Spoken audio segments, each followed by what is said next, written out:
Talk Radio 630 KHOW, 6 a.m. on a Monday. And oh, what a Monday we have planned for you. I don't know if you guys have noticed this.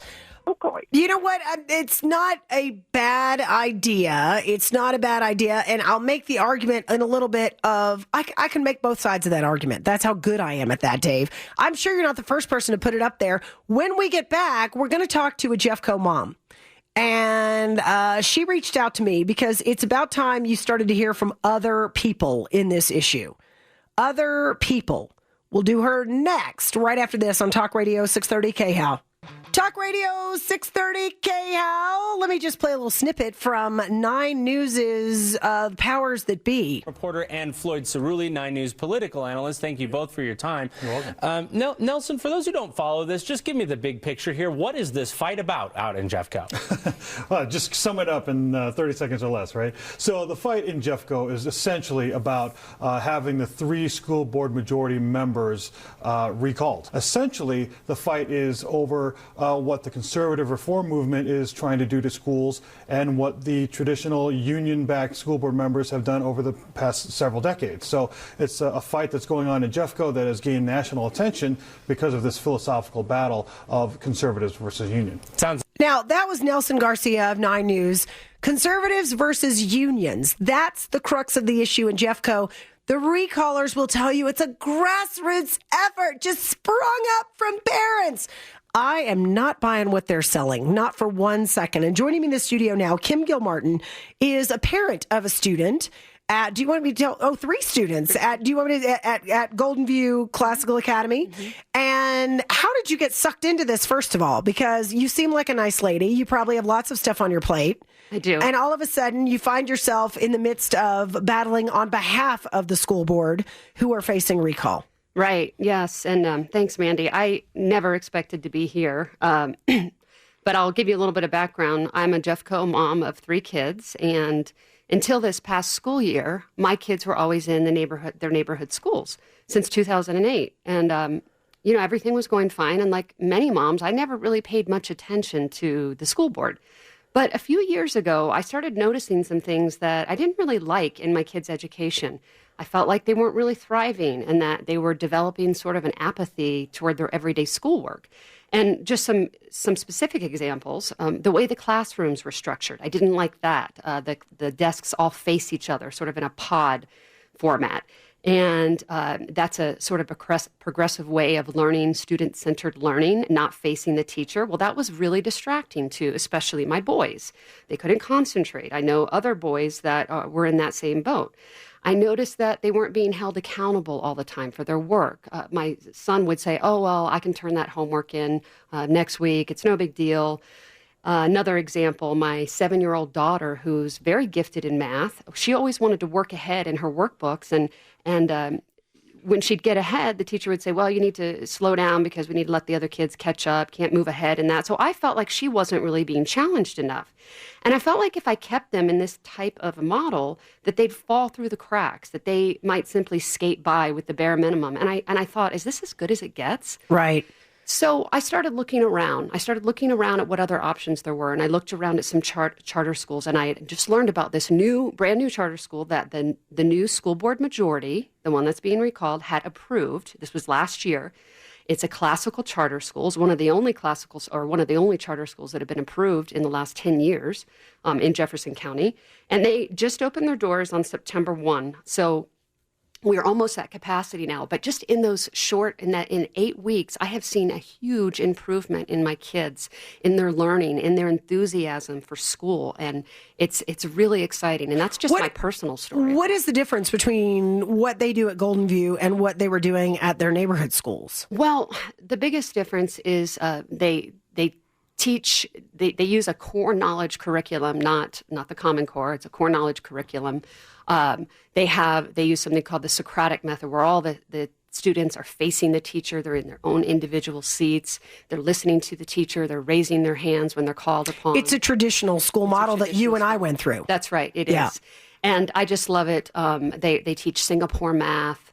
They teach they teach art and PE every day, and music. They're learning to read music, and so it's just a much more structured environment. And I really liked that, and I liked that I had that choice to send my kids there. And that's the thing, because that might not work for another student or another parent or someone else. And the fact that you had that option and were able to take advantage of it is a really big deal. And this is the part that gets me, that confuses me the most. And I actually, Douglas County, where I live, does these town hall phone calls where they will do a robocall and say, we're having a town hall. Would you like to listen in? So I always listen in. And one of the parents was actually complaining that there was too much choice. And I said to myself, I'm thinking to myself, obviously I'm listening to the phone call. I'm not participating. I'm just listening. And I thought to myself, but you have a neighborhood school. And if that's working for your child, then choose your neighborhood school and call it a day. But why would you want to take that away from other parents who may not feel like their neighborhood school is working very well for their child? Why would you want to take that away from someone else? And, in my neighborhood, there were actually 28 kids that left to go to this classical charter school. And that just shows you that there was a need. There was a need for a different kind of model. It might not be for everybody, but there's nothing wrong with having that choice. And I'm just so grateful that I have that choice. And we carpool, we get out there together, but the school is almost full. It's at 497. Right. So, and the parents that are coming there, the families feed in from 120 schools. So that's why there is a need. We know that there is a need for a school like this, and I'd like to see more school choice, not less. So why does this impact the board now? How did that spring you into action? Well, so what happened was, since I started to get more involved in my children's education, I started to dig into what has been going on in Jefferson County for the last decade, and why is there a recall now? What are people upset about? What are they happy about?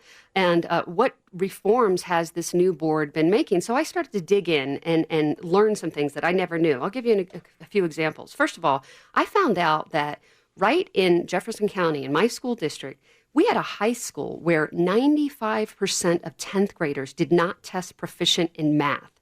Now, why in a school district with $1 billion budget were there 1,200 students every year? That's 20% of the graduating class.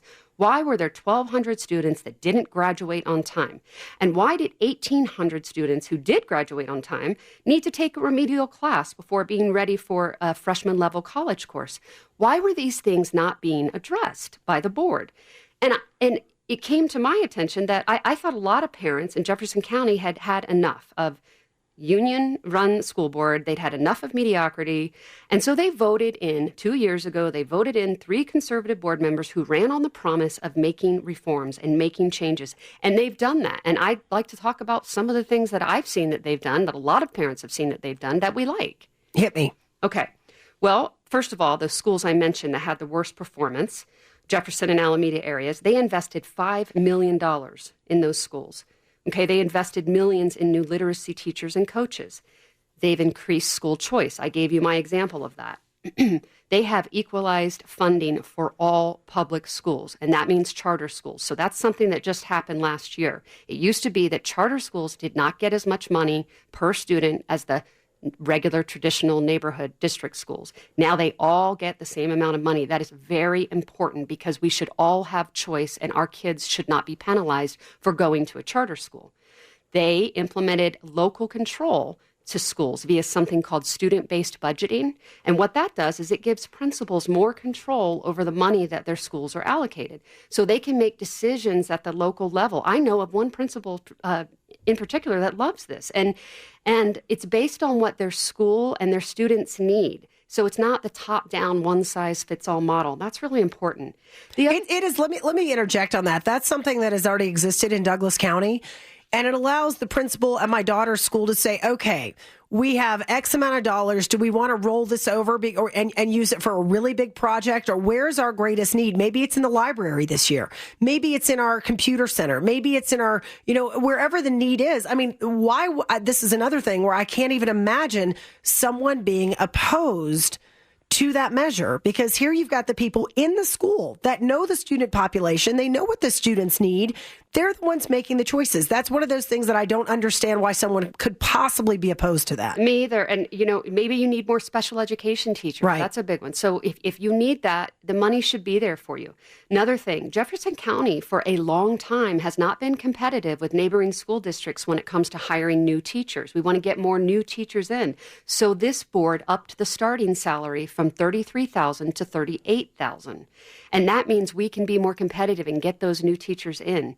They gave over $21 million in raises in the last 2 years alone. Okay. And the something that I love, and I know that this is what the union does not like, is that they've implemented a merit-based pay system for teachers. This is called pay for performance. And what it does is it gives raises to teachers for time, not for time spent in the classroom, not for your tenure, but based on how effective you are as teachers. And there's been a lot of controversy. Well, how do they know how effective they are? And is the evaluation done fairly? Well, I can tell you that it's done by the principals of the school. So it's based on observation, not based on standardized testing. And there's a lot of confusion around that. So giving teachers the raises based on how effective they are is very important because that's sort of how we all get ahead, and that's how we're all incentivized is to know that you need to be a good teacher, and that's what we're looking for in our schools. And I'll tell you another thing that I love as a parent in Jefferson County. This school board took an outdated 120-page union contract and whittled it down to a little over 40 pages. Okay, now how is that not good? That's taking out a lot of bureaucracy. And I mean, why should the unions have a stranglehold on our public education system? Well, I think the most interesting thing they removed from the MOU with the union was if we have to lay off teachers and 2 teachers have the exact same amount of seniority, we're going to use a coin flip to determine who gets to stay and who goes. That's what was in the old contract. I mean, if you think those kind of provisions are good for kids, then by all means vote for the recall. I happen to think they're not. And I actually had someone ask me, they challenged me. They said, that's not in the contract. I found it. I pulled up the old contract. By the way, all of this stuff is online if you want to look at it. And I found it. It was there. It said, when all else is equal, this is what you do to determine who gets to stay. A coin flip. Yep, Yes. Because that makes sense. Yes. And so then looking at these are some of the accomplishments of this board and some of the reforms that this board has put in place. So now I'd like to talk a little bit about the recall and what's upsetting me about what's on the ballot and the claims that the recall supporters are making.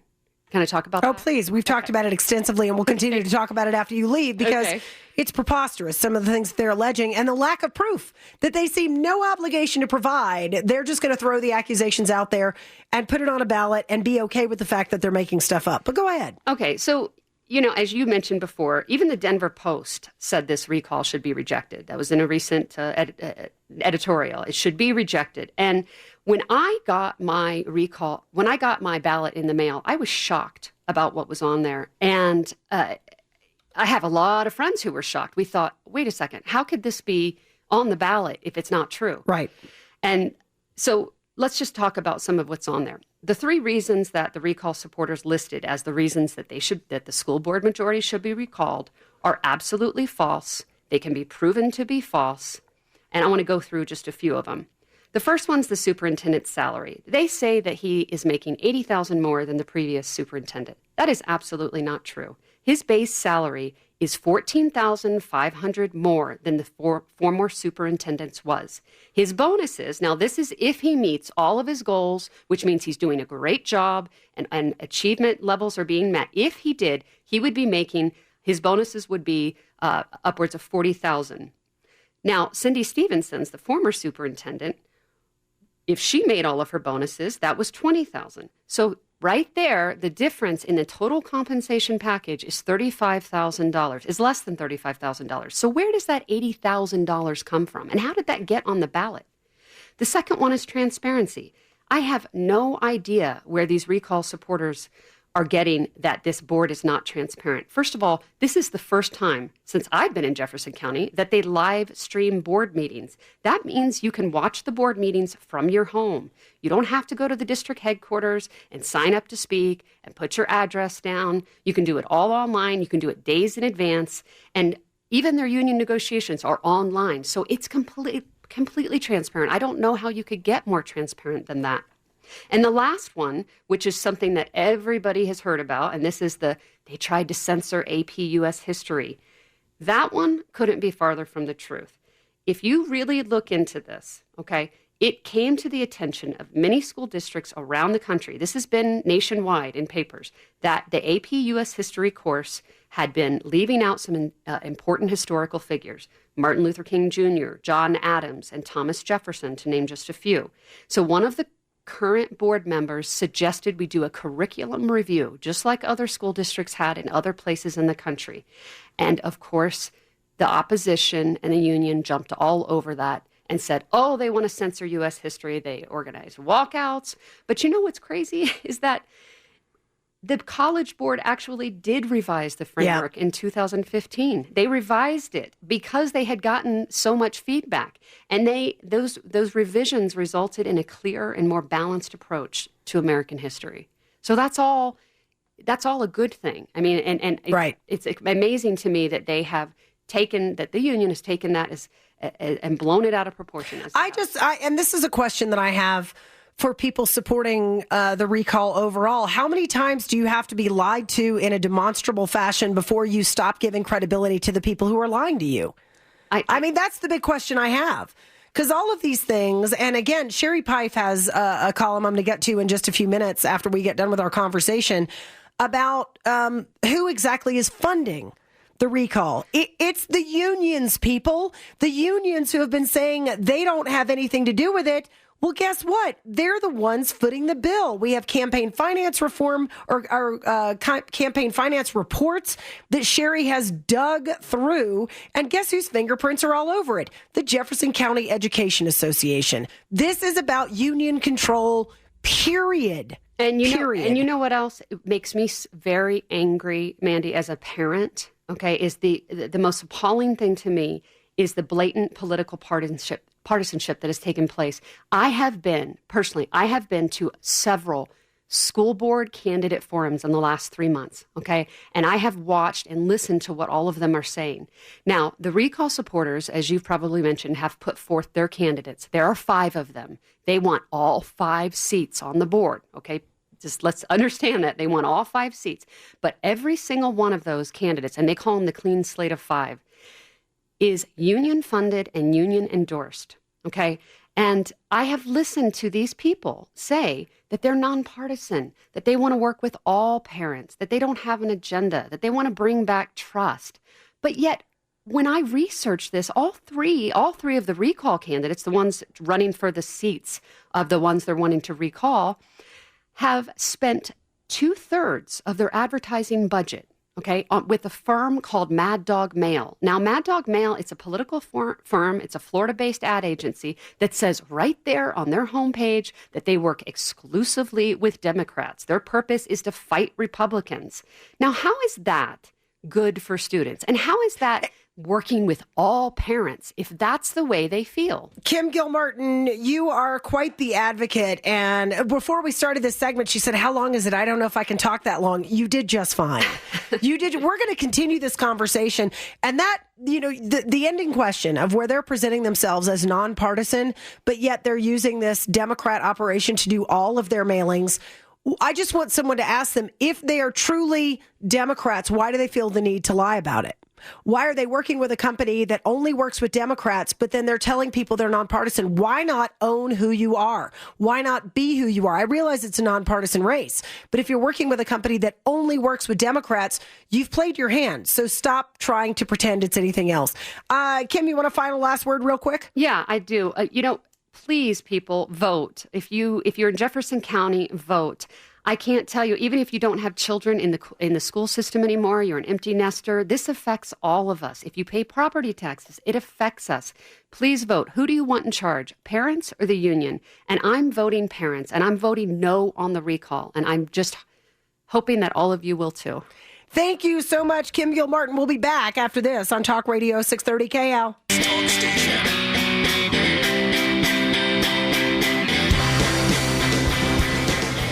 Talk Radio 630 KHOW. We're making our way through a